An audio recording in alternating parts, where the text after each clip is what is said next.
আসসালামু আলাইকুম রহমতুল্লাহি ওবরকাতুহু। সম্মানিত দর্শক, শেখ হাসিনাকে নিয়ে একটি নতুন বিতর্ক সামাজিক মাধ্যমে রীতিমতো তোলপাড় তৈরি করেছে।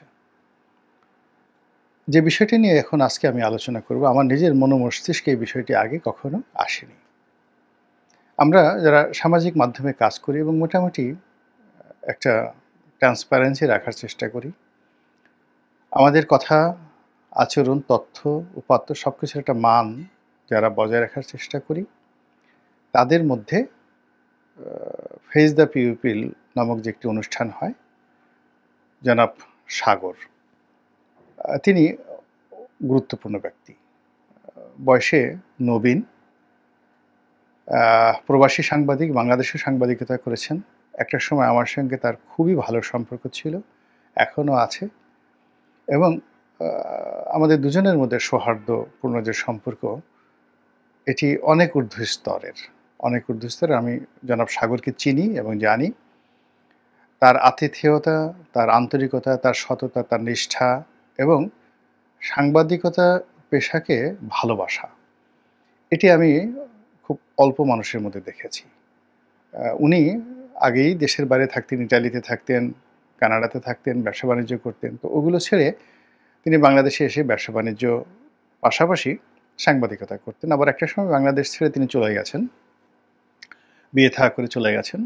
চলে যাওয়ার পর তিনি সেখানে গিয়ে তার ব্যবসা বাণিজ্যের পাশাপাশি আবার এই যে সাংবাদিকতা, এটি শুরু করেছেন। এবং তার যে অনুষ্ঠানটি ফেস দ্য পিপল, একটা অনলাইন ভিত্তিক যেগুলো অনুষ্ঠান যারা করেন বা যে অনুষ্ঠানগুলো অনলাইনে খুবই জনপ্রিয় টক শো, তার মধ্যে তার সেই অনুষ্ঠানটি খালেদ মহিউদ্দিনের পর্যায়ের অথবা ক্ষেত্র বিশেষে কোনো কোনো ক্ষেত্রে অনুষ্ঠানের যে ভ্যারাইটি, এটি খালেদ মহিউদ্দিন এখন যেটা ঠিকানায় করেন তা সেটা নয়। তিনি যখন ডিডব্লিউতে ছিলেন, ডয়েজ ভ্যালিতে ছিলেন, তখনও তিনি যেভাবে গুরুত্ব পেতেন তার চাইতে সাগর সাহেবের যে অনুষ্ঠান, সেই অনুষ্ঠানের গুরুত্ব আমাদেরই বাংলাদেশের পাঠকদের কাছে কোনো অংশে কম নয়।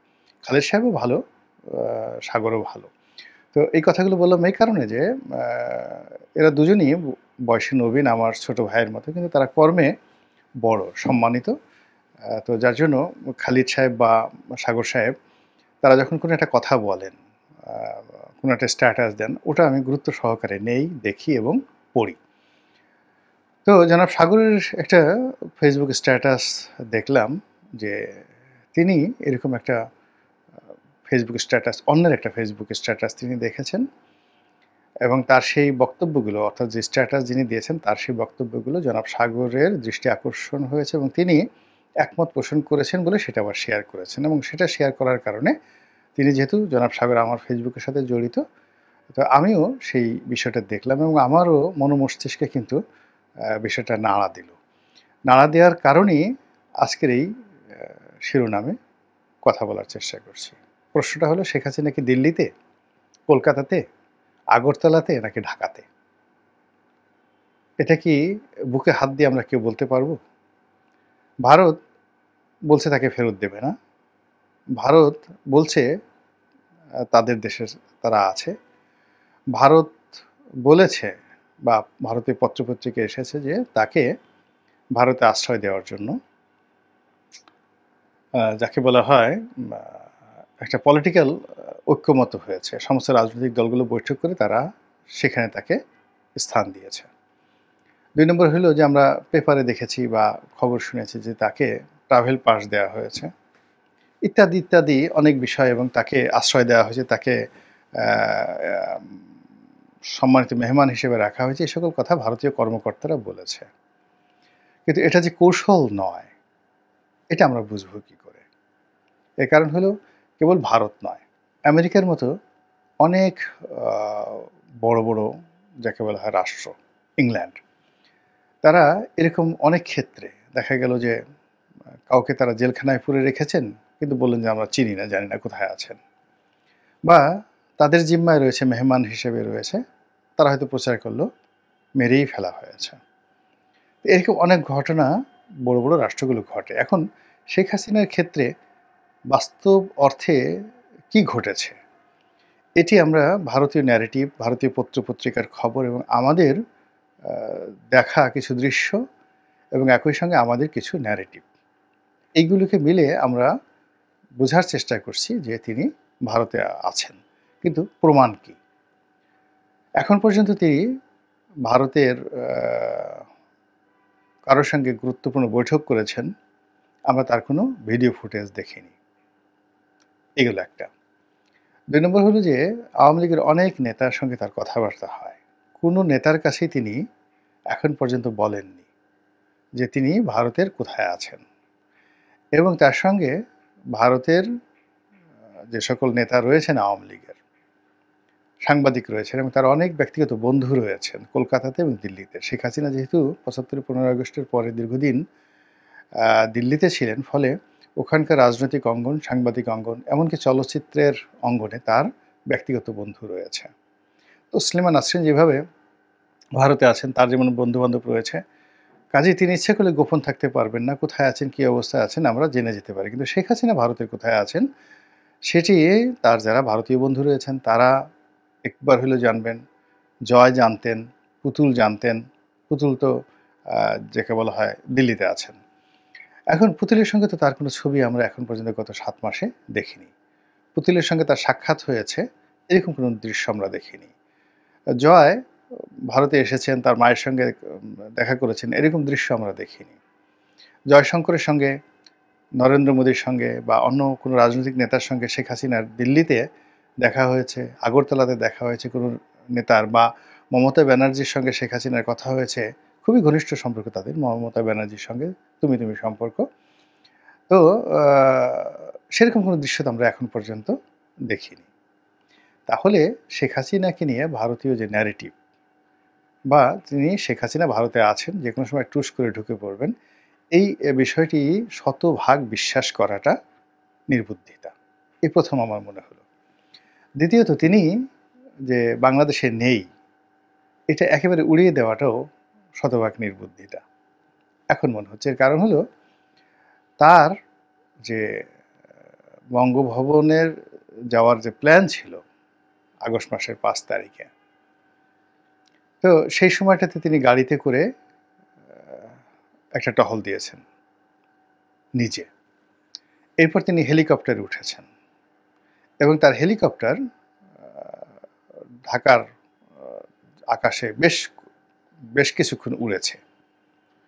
তারপর সেই হেলিকপ্টার কোথায় গিয়েছে, সেটার গতিবিধি কী, এই বিষয়ে আমাদের কাছে কোনো তথ্যপাত্র নেই।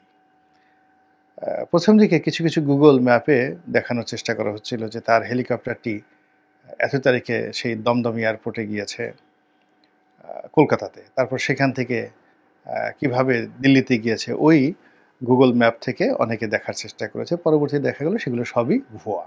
এর কারণ হলো এখান থেকে যে বাংলাদেশ থেকে ন্যারেটিভ তৈরি করা হয়েছে সেটি মোটামুটি এরকম দাঁড়ায় যে হেলিকপ্টারে করে গণভবন থেকে তিনি মূলত গেছেন ঢাকা এয়ারপোর্টে, এবং ঢাকা এয়ারপোর্ট থেকে একটা সামরিক বিমানে করে তিনি গিয়েছেন আগরতলাতে, এবং আগরতলা থেকে আরেকটি সামরিক বিমানে করে তিনি দিল্লিতে গেছেন, এবং দিল্লির একটি নিশ্ছিদ্র নিরাপত্তা বলয়ে, দিল্লি বিমানবন্দরের কাছাকাছি একটা নিশ্ছিদ্র নিরাপত্তা বলয়ের ঘেরাটোপে তাকে রাখা হয়েছে। এই জিনিসগুলি কিন্তু প্রচার করা হচ্ছে। এখন আপনি এই ডটগুলো মেলানোর চেষ্টা করেন। গণভবন থেকে এয়ারপোর্ট, তো গণভবন থেকে এয়ারপোর্ট তিনি গেলেন, এবং এখানে একটা বিষয় আছে যে আপনারা যারা জানেন তারা খুব ভালো করেই জানেন যে গণভবন থেকে তার সরাসরি এয়ারপোর্টে গিয়ে ল্যান্ডিং করার ক্ষেত্রে সিভিল এভিয়েশন থেকে শুরু করে সব জায়গাতে একটা রেকর্ড থাকার কথা এবং থাকবে, এবং সেখান থেকে তিনি যে সামরিক বিমান করে যাবেন, সেই সামরিক বিমান আবার যাকে বলা হয় যদি আগরতলাতে যায়, তাহলে একটা নর্মাল বিমান যাওয়া কোনো একটা দেশে সেটার এক ধরনের রেকর্ড, আর সামরিক বিমান যখন যাবে মিলিটারি প্লেন, সেটার জন্য কিন্তু আলাদা একটা ফর্মালিটিসের দরকার আছে। এর ব্ল্যাক অ্যান্ড হোয়াইট ডকুমেন্ট ভারতের কাছেও আছে, বাংলাদেশের কাছেও আছে, যদি এরকম কিছু হয়ে থাকে। আবার বলা হচ্ছে যে যেই মুহূর্তে সেই সামরিক বিমানটি ভারতের আকাশে প্রবেশ করেছে, অমনি ভারতের অত্যাধুনিক জঙ্গি বিমান দ্বারা সেটিকে প্রোটেকশন দিয়ে তাকে আগরতলাতে নেওয়া হয়েছে। মানে পুরো জিনিসটির মধ্যে একটা জেমস বন্ড প্রকৃতির যাকে বলা হয় ভাইব তৈরি করা হয়েছে। ফলে আমরা অনেকেই সেই ভাইবের সাথে এতদিন ধরে বগল বাজাচ্ছি। ইতিমধ্যে শেখ হাসিনা টেলিফোনে কথা বলেছেন, তারপরে অডিও কলে তিনি বেশ কয়েকজনের সঙ্গে কথা বলেছেন এবং নিজে সেগুলো ভাইরাল করেছেন। দলীয় নেতাকর্মীদের সঙ্গে লন্ডনে, আমেরিকাতে কথা বলেছেন। কিন্তু কোথাও তার ভিডিও ফুটেজ কিন্তু দেখা যাচ্ছে না। এবং একইভাবে কিন্তু আরও কয়েকজন লোকের, যেমন মোহাম্মদ আরাফাতের কোনো ভিডিও ফুটেজ আমরা দেখতে পাচ্ছি না। এবং আপনারা জানেন যে ক্যান্টনমেন্টে যখন শেখ হাসিনাকে বিদায় জানানো হয়, মানে গণভবনে, ঠিক সেই সময়টাতে কিন্তু মোহাম্মদ আরাফাত সেখানে ছিলেন। তারপর সালমান এফ রহমান সাহেবও কিন্তু ওখানে ছিলেন। তো সেখান থেকে মোহাম্মদ আরাফাত কোথায় গেলেন, কিভাবে গেলেন? যেমন দেশের বাইরে যারা আছেন, হাসান মাহমুদ সাহেব আছেন, তারপর যাকে বলা হয় সাবেক স্বরাষ্ট্রমন্ত্রী উনি আছেন, তারপর ভূমিমন্ত্রী জাভেদ সাহেব লন্ডনে আছেন। তারা সবাই যে যার অবস্থানে কোথায় কীভাবে আছেন তার আমরা ভিডিও ফুটেজ দেখেছি, অডিও ফুটেজ দেখেছি, তাদের বক্তব্য শুনেছি এবং তাদের সঙ্গে অনেকেই আমরা কথাবার্তা শুনেছি। অনেক মন্ত্রী এমপি যারা লন্ডনে আছেন, আমেরিকা আছেন, কানাডা আছেন, অনেক মেয়র, মানে তারা সামাজিক অনুষ্ঠানে যাচ্ছেন, দেখা সাক্ষাৎ হচ্ছে। কিন্তু নসরুল হামিদ বিপু কোথায়? তারপরে যাকে বলা হয় মোহাম্মদ আরাফাত কোথায়? উবায়দুল কাদের সাহেব কোথায়? জাহাঙ্গীর কবির নানক সাহেব কোথায়? বাহাউদ্দিন নাসিম সাহেব কোথায়? তাদের আমরা কথা শুনতে পাচ্ছি, কিন্তু তাদের কোনো ভিডিও ফুটেজ বা তারা যে প্রকৃতির মানুষ, তারা কেন কলকাতাতে গিয়ে লুকিয়ে থাকবেন? তাদের তো কলকাতাতে অসীম কুমার উকিলকে যদি দেখা যায়, বাহাউদ্দিন নাসিম সাহেবকে কেন দেখা যাবে না?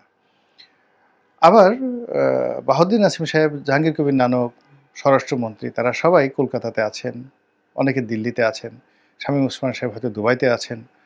এখন তাদের সবার সঙ্গে শেখ হাসিনার কথা হয়, কিন্তু তারা যদি শেখ হাসিনা দিল্লিতে থাকতেন, তাদের সঙ্গে কেন দেখা হবে না? দেখা না হওয়ার কোনো তো রিজন নেই। কিংবা ভারতীয় কর্মকর্তাদের সঙ্গে কেন তার দেখা হচ্ছে না? দেখা হলে তো একটা স্টিল ছবি হলেও লিকেজ হয়ে যেত।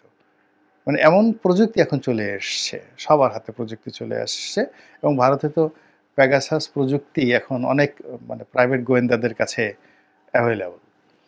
সেই পেগাসাস প্রযুক্তি দিয়ে শেখ হাসিনার যে লোকেশন ট্র্যাক করে তার ছবি তার মানে মানে তিনি যখন ধরেন হোয়াটসঅ্যাপে কথা বলেন, হোয়াটসঅ্যাপে কথা বলেন, তো পেগাসাস প্রযুক্তি দিয়ে তার হোয়াটসঅ্যাপের মধ্যে ঢুকে গিয়ে ওখান থেকে তার ছবি নিয়ে এসে এবং সেই ছবিটাকে স্ক্যান করেছে কত নম্বর বাড়িতে আছে, এই প্রযুক্তি এখন পৃথিবীতে আছে, ইসরায়েলের হাতে আছে, বাংলাদেশে আছে, ভারতে আছে।